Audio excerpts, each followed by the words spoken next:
First, I'd like to begin by welcoming everyone, thanking all of you for being here on this very exciting day. It's no accident that each of you are here today. And all you are invited because of how important you are to Rachel and Wilson's lives. They have brought us to witness them declare their love for one another in front of those that they love most. Today marks an occasion that I know is not only monumental for the bride and groom to be, but for all of us who are lucky enough to know and love them.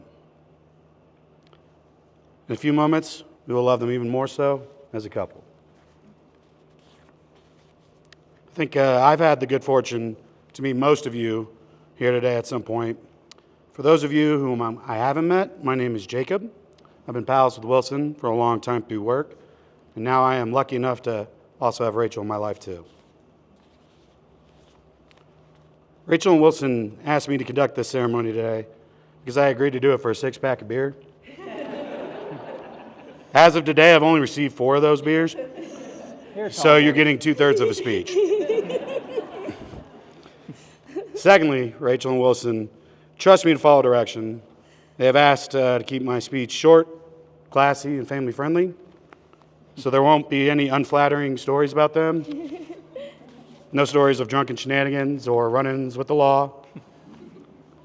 This ceremony is going to be clean. The most remarkable moment in life is when you meet the person who makes you feel complete. The person who makes the world beautiful. The person with whom you share a bond so special that it transcends normal relationships and becomes something so pure and wonderful that you can't imagine spending another day of your life without them. Rachel and Wilson's journey started in 2015. They met through their mutual friends, Nick and Leanne.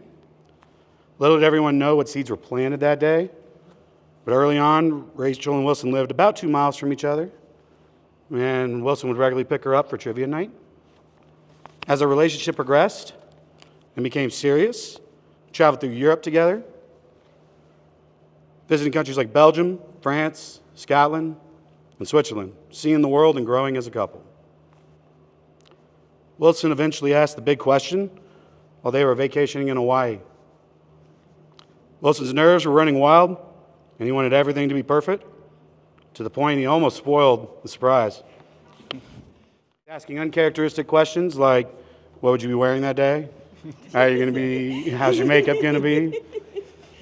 What are you going to be doing special? Ultimately, however, the surprise was saved.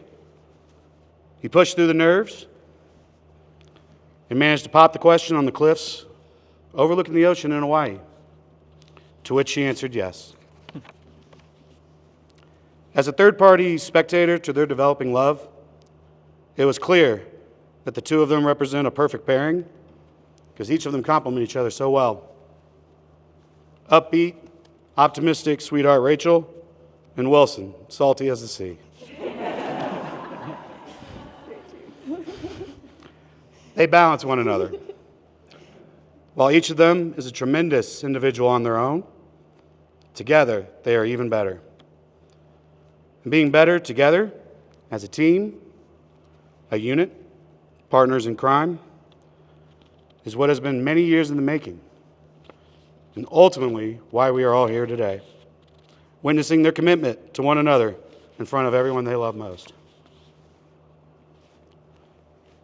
Before we exchange vows and rings, a quote from Whitney Houston's "My Love Is Your Love." If tomorrow is Judgment Day and I'm standing on the front line and the Lord asks me what I did with my life, I will say I spent it with you.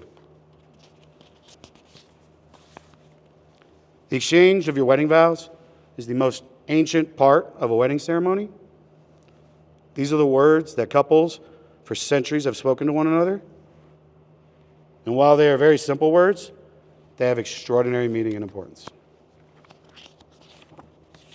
Both the bride and groom have prepared custom vows they would like to share with each other now. Wilson, I'm the luckiest girl in the world, and I'm thankful that you've chosen me as your forever. Sorry. I can't see. You gotta hold it close. When I first met you 9 years ago, I didn't think we had anything in common. I was very excited when I found out you had a motorcycle, and when I asked for a ride, you enthusiastically said no. Instead, you would pick me up from my sister's house in your truck, but we didn't have anything to talk about.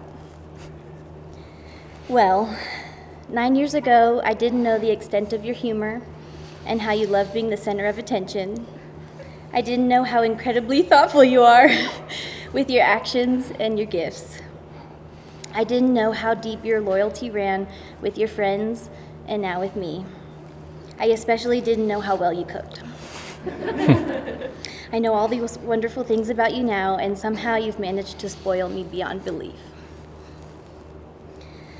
Little by little, over many years of friendship, I finally got to meet your dog Ginger, and she never let me leave.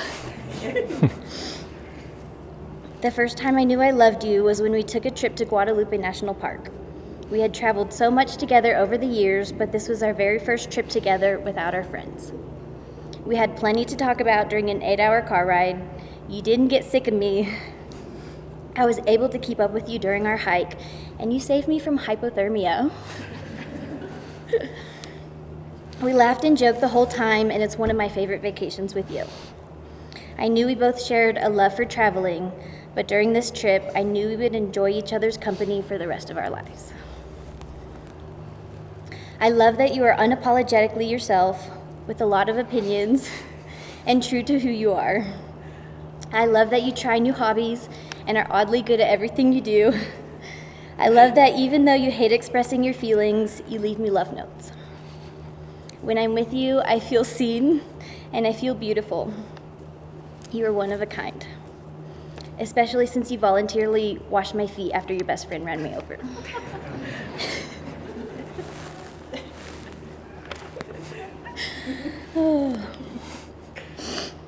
You've taught me to not care about what other people think, to keep trying even when something's not perfect, and how to buy you expensive gifts. Thank you for your patience with me and for your continual encouragement. I promise to put your best interests first, be supportive of your ideas and dreams, and give you space when you need it. I promise to always be by your side, even when you're wrong, and to call you out, especially when you're wrong. I'm glad we've been able to create memories together, and I look forward to more adventures. You will always be my cup of tea. I don't know how I can follow that up, but I'll give it a shot. You guys. Can't even read my handwriting. Rachel, can you believe how far we've come? From College Station, drunken Northgate trips, to getting your foot run over, to New Year's parties and traveling the world. We've run the gamut, and today is the culmination of our own experiences. I knew I loved you on our first trip through Colorado and Utah. We spent 2 weeks together, and you didn't kill me.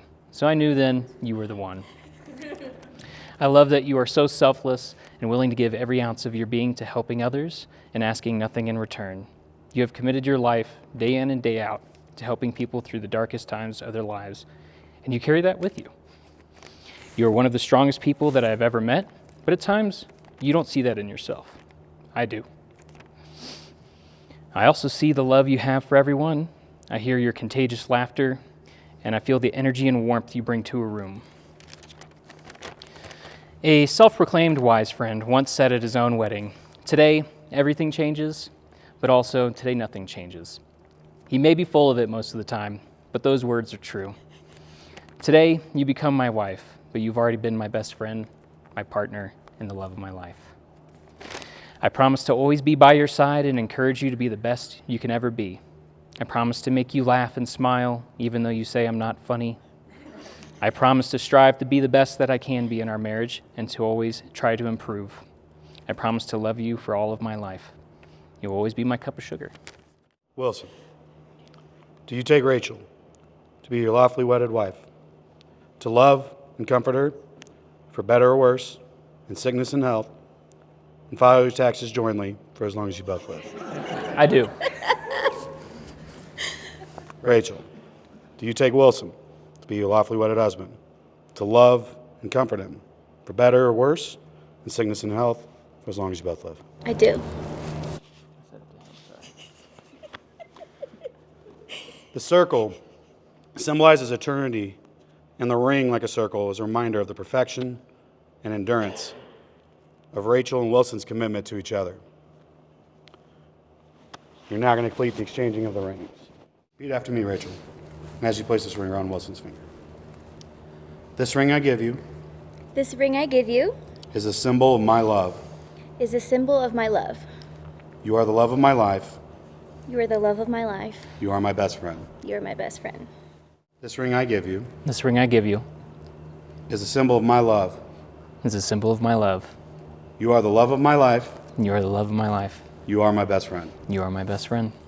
It will take commitment to hold true to the journey you both have just pledged for today. As your friend, I know both of you are up for the task for each other.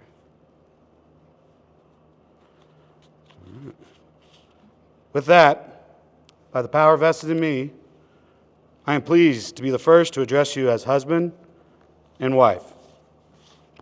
Go on and kiss your bride.